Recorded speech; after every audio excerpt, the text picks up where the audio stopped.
Thank you for joining us this week on Community Forum. Joining us today is Dr. and author Janet Lentila. So thank you so much for being here. Happy to be here. And tell me, we'll start off with just your background. Well, first and foremost, I'm an autism mother. I have a degree in genetics, and I was trained as a chiropractor, but my career didn't quite go as I planned. I kind of had a little train wreck due to autism. And so I have a practice now where I see children and adults on the autism spectrum and help them find their most vibrant, healthy life on the autism spectrum. And what has been, I guess, the most eye-opening thing, just being a mother of an autistic child and working in dealing with autism, for our viewers out there who may also be mothers or fathers? I think long ago I had the weirdest misconception of what autism is. And, you know, my son is 22 now, so way back in the day it was thought to be a mental illness, which we now know isn't true. And I think the most surprising thing to me were all the medical and health challenges on the autism spectrum that caused so many of the difficult behaviors we were struggling with in our home when he was young. Right, and disruptive sleep is one of those? Right. The most things that people talk about that come into my office, we have these exhausted parents that come in and they go, my child wakes up all night, or he can't fall asleep for hours. And they're irritable or aggressive, or they're constipated. And it's all due to these health issues. And if I had known back then how easy to support some of these issues were, I would have gotten a lot more sleep back in the day. Yeah, and it's so great now that you are able to be that resource for other people. Happy to pass it on. Yes, put them a little bit at ease, I'm Pay sure. it forward. And you have this incredible book here, The Unprescription for Autism. We'll show everyone. It is a Best Book Awards winner. Congratulations. Thank you. Tell us about this.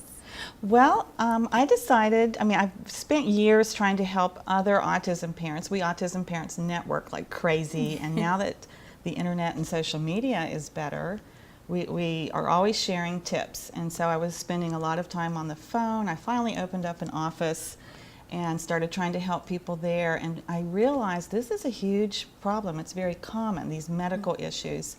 And I didn't have a lot of time, but I decided to try to put a book together and get it out there to help people see the science and the research behind these medical issues in the safe, simple ways that health can be supported instead of knocking them out with drugs all the time. Right. And as you just mentioned, the supportive groups through social media, I'm sure 22 years ago when you were first faced, was it difficult to find resources and just a supportive community? Very difficult to find. We didn't have any social media. Social media didn't exist. Wasn't here yet. So we would try to get together in person in the evenings, but it was very hard to find babysitters or people who understood our children or could control them. You know, they were very impulsive, and some are hyperactive, and some are irritable. And Right. they're a handful. I always had to have team babysitters to help watch my child. Plus I had two other boys too, so we had a boy, oh boy, oh boy household. Very active. Oh, man. But yeah, no, social media is great these days for getting help and sharing ideas. And what are a few just examples you might want to share from the book? Examples of the health issues? Of, more of the science behind? Oh, okay. I cite almost 300 scientific resources from peer-reviewed journals from all over the world, so I spent a lot of time in PubMed. I tell people I'm not going to recommend anything for your child that I wouldn't give to mine. So I want it to be safe and sane and scientific. And you know, years ago, 10, 15 years ago, when we talked about gastrointestinal issues on the autism spectrum, people would kind of get a funny look on their face and go, what does that have to do with autism? And now it's common knowledge that they have these gastrointestinal issues. So they have acid reflux, they have constipation, they might have belly pain and inflammation, and that makes them wake up all night or be irritable, and they end up getting medicated. Now, I'm not against medications. I always joke I didn't write the anti-prescription. And a lot of times medications are appropriate, but if you have an irritable child who can't sleep and can't poop, there's real help that's available. There's other things they need. The medications are just sort of damping down the symptoms and leaving that child to still struggle with the health issues. So it's all, I use the science to support those health issues. Wonderful. And I love how I'm sure you found that it may take a little longer to work through things, but to do it on a more natural basis and have patience rather than just prescribing a medication. Yes. How you know, important is that just for viewers who may be a little frustrated and just want that help? Well, my mantra is baby steps. We don't want to rock that boat. And I always say he or she didn't get here overnight. We're not going to dig them out overnight. I think we're used to, like, if we need an antibiotic, we take it, and a few hours later we feel better. These don't work as fast. We have to proceed kind of slowly. These people are very sensitive, and it's easy to kind of rock their world. So I've developed a method where I go as fast as I can to get those results without crashing the boat and having people quit along the way. So be patient. It does take some time. And have you received some feedback on your book, just from readers? Yes, I'm constantly, I'm not one of those people who likes to be on my phone, but readers are constantly messaging me through Facebook or email and asking questions or sharing success stories, and it's really gratifying to hear that many children and many adults can now sleep through the night on their own or aren't irritable and calming down. They can learn better in school, they can get more out of their therapies. It really is, it clears the brain quite a bit when you do these natural methods, because they tend to suffer from brain inflammation, and there's a lot of things going on in the gut that affect the brain. And I was just shocked how much improvement there is. And that's so interesting how so many of, like you said, in the gut and the brain, how it really goes hand in hand. So if you're treating one area over time, it should help. It does. They call the gut the second brain, and we even have neurotransmitters that are made down there. They're more prone to infections in their gut, and infections generate a lot of toxins, and those can float up and affect the brain, and there's just a real connection there. So we always start with the gut. That's the foundation of where we start. And we see what shakes out of the picture, and then we regroup and make another plan, and we just kind of keep coaching them along. But meanwhile, these children and adults need therapies and other things too. And so when I had was training to be a chiropractor, you think, oh, a neck injury, you fix the neck, you're done, bye-bye. But this group, come back when your shoulder hurts or something. But this group, it's like a lifelong support and coaching. Like when they enter high school, we're coaching them to work with voc rehab and start training for college or driving a car or a career. Adults, have a different set of issues with social issues or anxiety or independent living skills, and there's just always something that you can connect them to, some kind of resource that you can help them with. And I want to talk a little bit about maybe the biggest challenge and then the biggest success accomplishment you've seen as a mother over the years. First off, what was the biggest challenge? The biggest challenge, I hate to be the crybaby, but it was me being so exhausted all the time, because my child's sleep deprivation was extreme. He would, as a baby, right out of the hospital, he slept 20 to 30 minutes out of every 90 around the clock, 24 hours a day. We were not getting full sleep cycles, and he was hyperactive. Once he was mobile, he would just randomly pick things up around the house and set them down somewhere else, and my house just had a crazy factor, and I was too exhausted to deal with it. Yeah.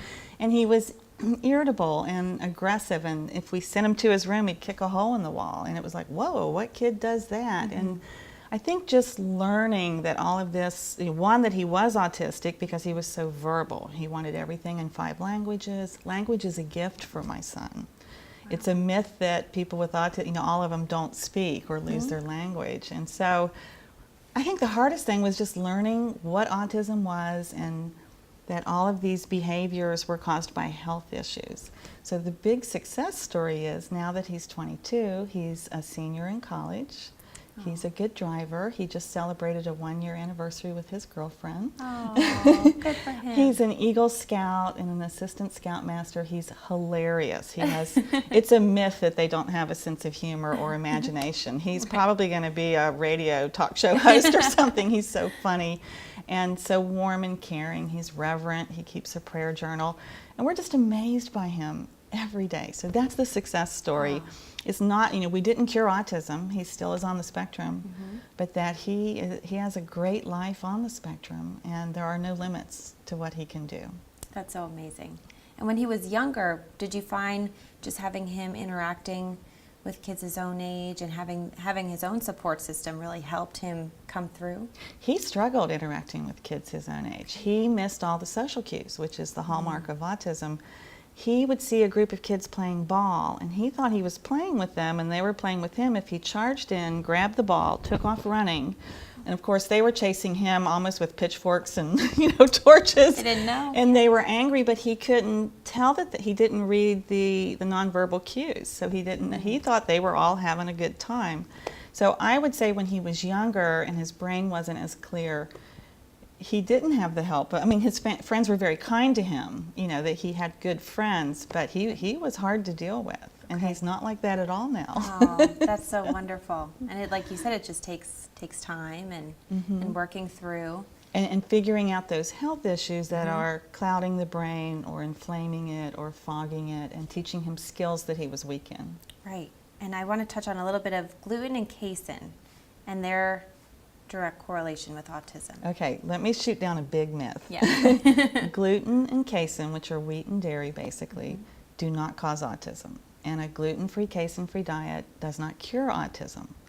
And gluten and casein cause lots of gut issues for people on the spectrum. And they can even make opiate-like peptides that affect the brain. They're almost like a drug in the body.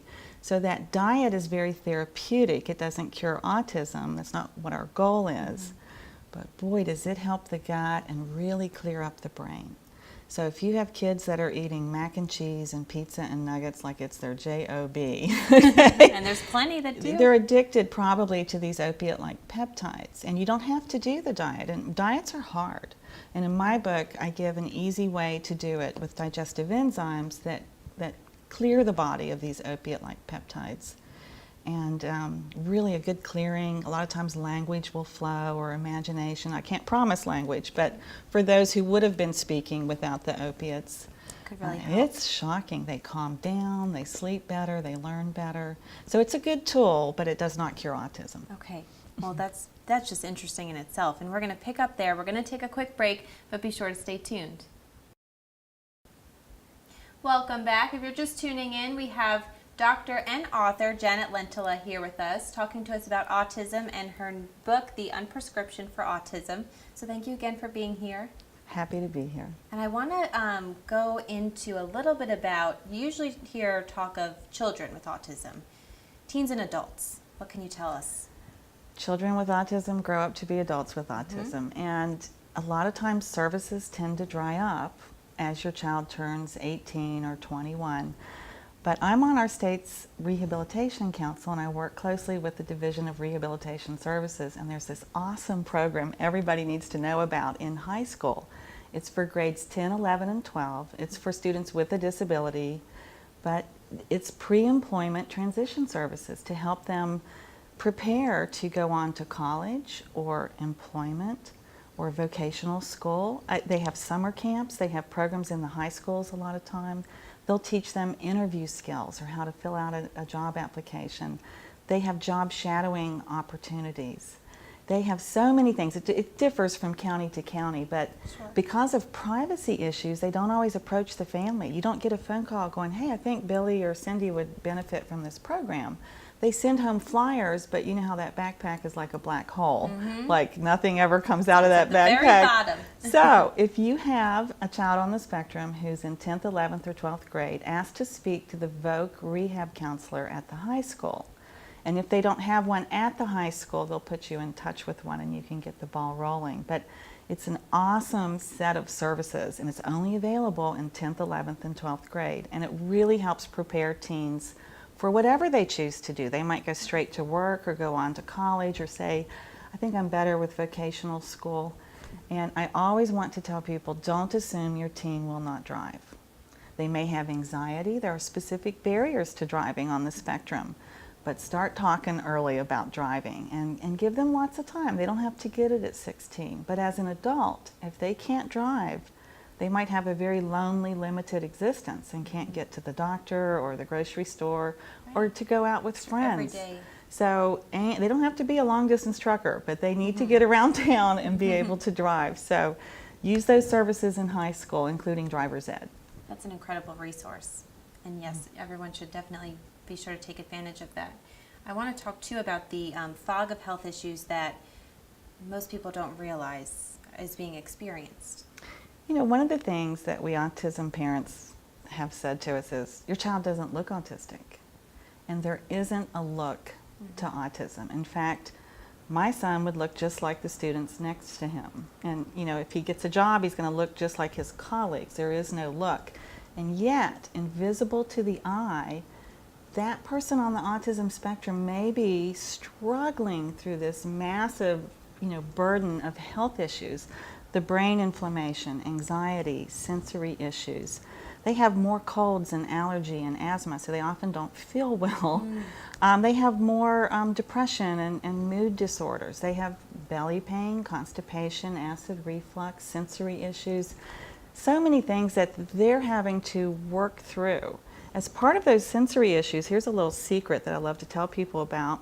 Vision is one of the 5 senses, and if they're not processing their hearing or their touch or their taste, think about those 2 eyes. If the visual input from 2 eyes aren't coordinated, many of my patients are seeing double or have jumbled vision. Think of that as a student trying to read the homework assignment.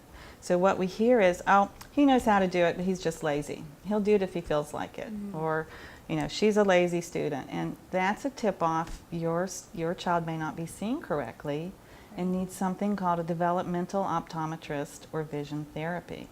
And then even though they look like the student next to them, they are struggling through a huge fog of challenges. And I think if we understand those challenges better, based on science and research and ways to address that, your child can do better. I'm not saying this will cure autism, but they can be their best and be who they're meant to be. Right. And I know in the book you said there isn't a specific diet. You don't go into that detail because a lot of parents that come in are exhausted to begin with. That's too much to handle. But what would you say if they're looking at the point they're ready to bridge to a healthier diet? Okay, so when you're tired and exhausted, diet is a 4-letter word, Yes. right? And there are at least 9 diets that can be used for different issues on the autism spectrum. The beauty of my book is that I give you a hack that you don't have to do a diet. We want your child to eat healthier.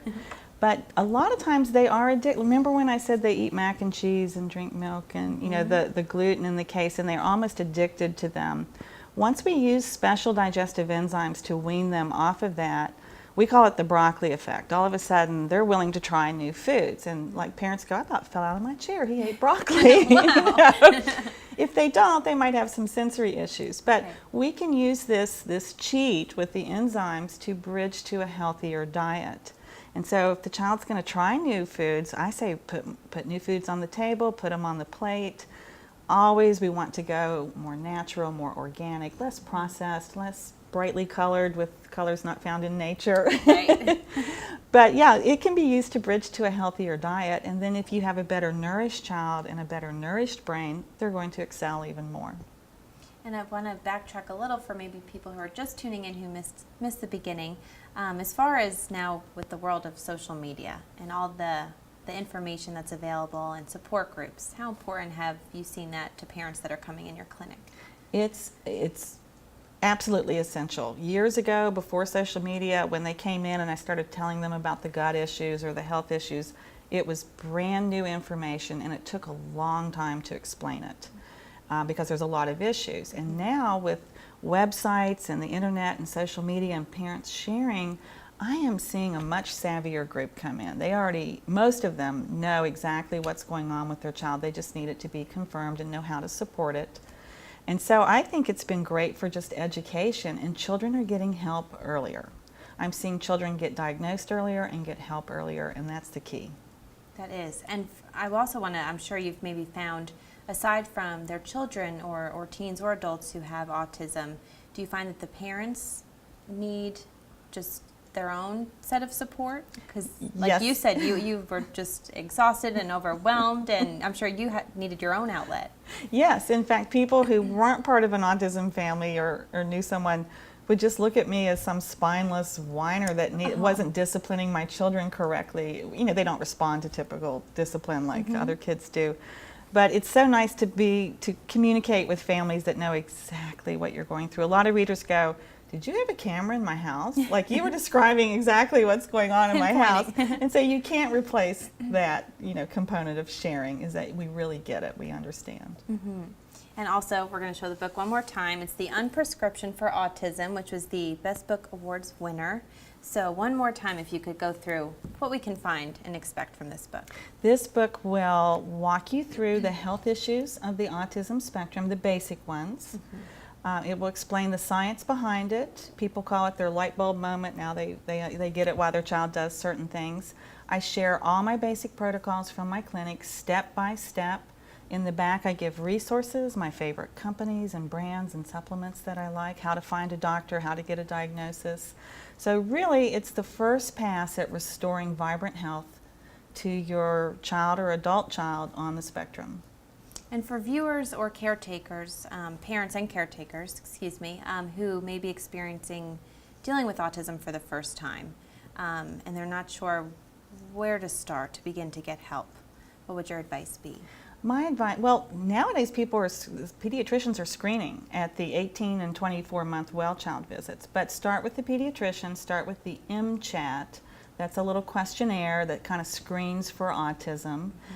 And from there, if you want an absolute diagnosis, you can, Marshall has an autism training center that is very good. Morgantown has resources up at the university for diagnosis. But you don't have to label your child. You need to find a doctor who understands the health issues. Mm-hmm. And so typically we launch into therapies first, but I think the health issues need to be supported first, get that child clear and calm and healthy, and they get a whole lot more out of school and therapies.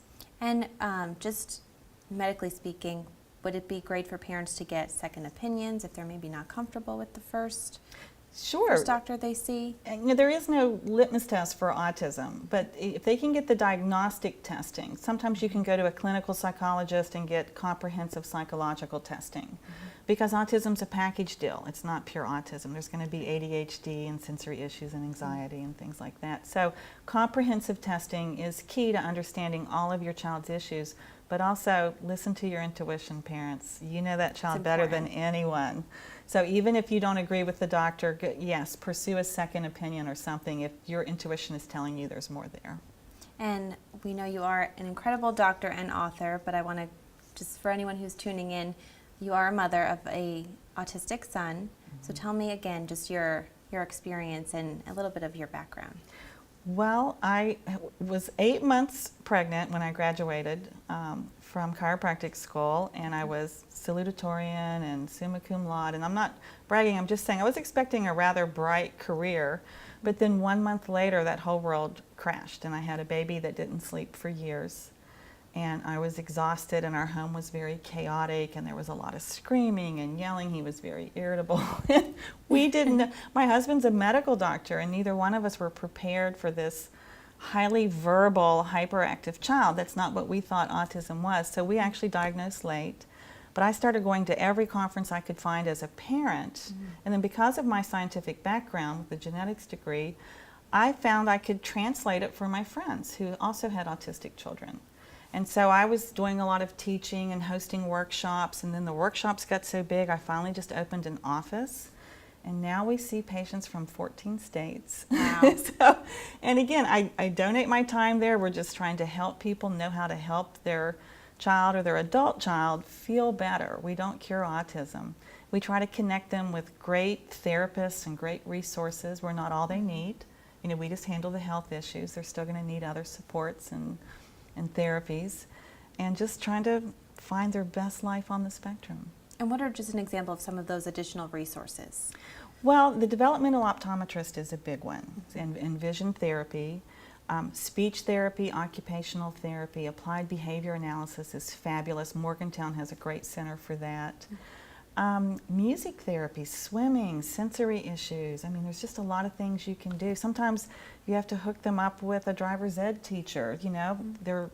We have people who can gain full-time employment, but only if they have a driver's license. And the parents are saying, I never thought he'd drive, but hey, let's give it a try. Mm-hmm. So all of a sudden we have a fully functional employed driving person on the spectrum. So it's not just about the gut, or are they sleeping, or which pill should they take. It's about what are their skills, what are their strengths. Let's develop their strengths. Let's work on their weaknesses. Let's support any health issues.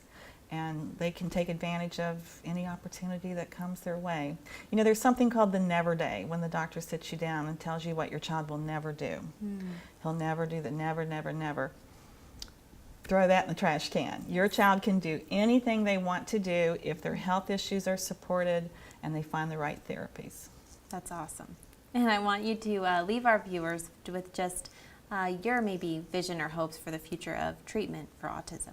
Well, there are some things coming down the pipe for autism, and some of them are kind of controversial. The first one's medical marijuana is actually, I've been kind of watching that one for a few years, is showing real promise for the autistic brain, especially for those that have a lot of seizures or self-injuring or just that labile mood and things and irritability.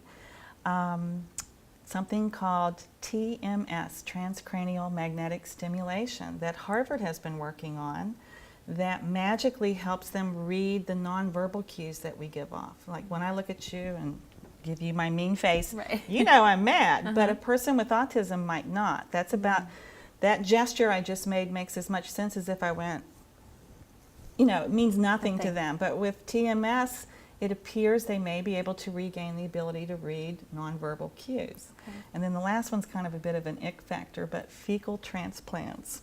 Can reset that gastrointestinal dysfunction. And that's been developing the last 10 to 15 years I've been hearing about. I think we'll be seeing that soon. That's incredible. That's so great. And I want you to also give your contact information for the clinic, website, social media. My clinic is Autism Health. We're located in the Medical Arts Building in Beckley, West Virginia, 304-255-2550. Our website is www.loveautismhealth.com. Facebook is our active clinic page, Autism Health. You'll see my picture on it. We do a lot of Q&A there, and you just find us anywhere on the internet. Google us. Perfect. Sounds great. Well, thank you so much for joining us this week. Thanks for having me. All right, and thank you for tuning in. We'll see you next time. Enjoy your weekend.